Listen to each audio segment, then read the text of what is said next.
આચાર્ય ભગવંત એટલે જીવંત શાસ્ત્રકોશ. શાસ્ત્રકોશ એટલે શું? શાસ્ત્રકોશ એટલે જ્ઞાનનો ભંડાર, એક એવું સ્થાન જ્યાં દરેક પ્રશ્નોનો જવાબ મળે, જ્યાંથી માર્ગદર્શન મળે. આપ સૌને આપણા ગુરુદેવ પરમ પૂજ્ય પન્યાલ શ્રી મહાસેન વિજયજી મહારાજ સાહેબની યાદ આવી ને?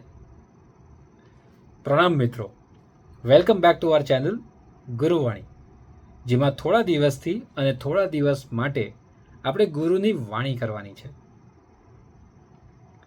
પુસ્તકોમાં રહેલો શાસ્ત્રકોશ મૌન હોય છે, કશું બોલતો નથી, બસ એક માર્ગ બતાવે છે. બટ આચાર્ય ભગવંત તેઓ એક જીવંત શાસ્ત્રકોશ છે, જે હાથ પકડીને માર્ગ પર ચલાવે બી છે. આચાર્ય ભગવંત શાસ્ત્રમાં લખેલી દરેક વાણી પોતે પણ ઇમ્પ્લિમેન્ટ કરતા હોય છે, એટલે તેઓ પાસે ખાલી શાસ્ત્રનું જ્ઞાન નથી, જીવનમાં કેવી રીતે ઇમ્પ્લિમેન્ટ કરવું એનું બી જ્ઞાન છે. આપણે એક એક્ઝામ્પલ લઈએ. શાસ્ત્રોમાં કીધું છે કે અહિંસા પાળો, બટ આપણા ડેલી લાઈફમાં કેવી રીતે ઓછામાં ઓછી હિંસા કરી શકીએ તે આપણને આચાર્ય ભગવંત શીખવાડે છે. આપણે હજુ એક મોડર્ન એક્ઝામ્પલ લઈએ. ઓનિયન્સ એટલે કે કાંદા હવે હાઇડ્રોફોનિક મેથડથી બી બની શકે છે.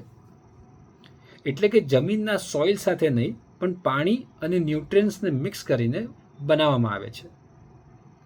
તો શું આપણે તેનો ઉપયોગ કરી શકીએ? આપણા જીવનશાસ્ત્ર કોશ એટલે કે આચાર્ય ભગવંત તેઓ આવી ઘણી બધી ગુથ્થીમાં માર્ગદર્શન આપતા હોય છે. પ્રેક્ટિકલી આપણા શાસ્ત્રો બી ખૂબ ઊંડા છે. સમજવા જઈએ તો વર્ષોના વર્ષો નીકળી જાય. બટ આચાર્ય ભગવંતનું એક પ્રવચન સાંભળો એટલે સિમ્પલ લેંગ્વેજમાં સામાન્ય માણસોને સમજાઈ જાય. જેન્ઝીના લેંગ્વેજમાં કહું તો આચાર્ય ભગવંત આપણા ચેટ જીપીટી જેવા હોય છે. ગુરુદેવ શ્રી મહાસેન વિજયજી મહારાજ સાહેબના પરિચયમાં આવ્યા બાદ એવા ઘણા પ્રસંગ આવ્યા જ્યારે ઘણા વર્ષોથી મગજમાં ચાલતી ગુથ્થીને એક પલમાં સુલઝાવી દીધી હોય. આપને એક લાઈવ એક્ઝામ્પલ આપું. થોડા મહિનાઓ પહેલાં એકવાર હું ગુરુદેવ પાસે બેઠો હતો. ત્યારે એક બેન તેઓની દીકરીને લઈને ગુરુદેવ પાસે આવ્યા હતા અને બેને ગુરુદેવને પ્રાર્થના કરી કે મારી દીકરીને ધર્મમાં ઇન્ટરેસ્ટ નથી અને કદાચ ઇન્ટરેસ્ટ લેવડાવી બી નહીં શકાય, તો હું શું કરું? ગુરુદેવે એ ખૂબ સરળ, સુંદર બટ ડીપ માર્ગ દર્શાવ્યો. દીકરી ધર્મ નહીં કરી શકતી હોય તો કાંઈ નહીં. તમે જે બી ધર્મ કાર્યો કરો છો એ તમારા કે તમારા માતા પિતાના નામે નહીં, દીકરીના નામે કરો. એ પુણ્યની પોટલી ન બાંધી શકે તો કાંઈ નહીં, તમે બાંધી આપો. એકદમ સિમ્પલ અને સ્ટ્રેટ માર્ગદર્શન જે ઇમિડિયેટલી ઇમ્પ્લિમેન્ટ કરી શકો. શું આપ સાથે બી આવું થયું છે? અગર શેર કરી શકો તો કોમેન્ટમાં લખજો.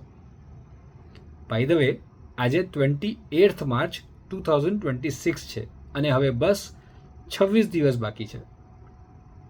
ગુરુદેવે આપેલા અનુષ્ઠાનમાં આજે વિવિધ જિનાલય દર્શન દિવસ છે.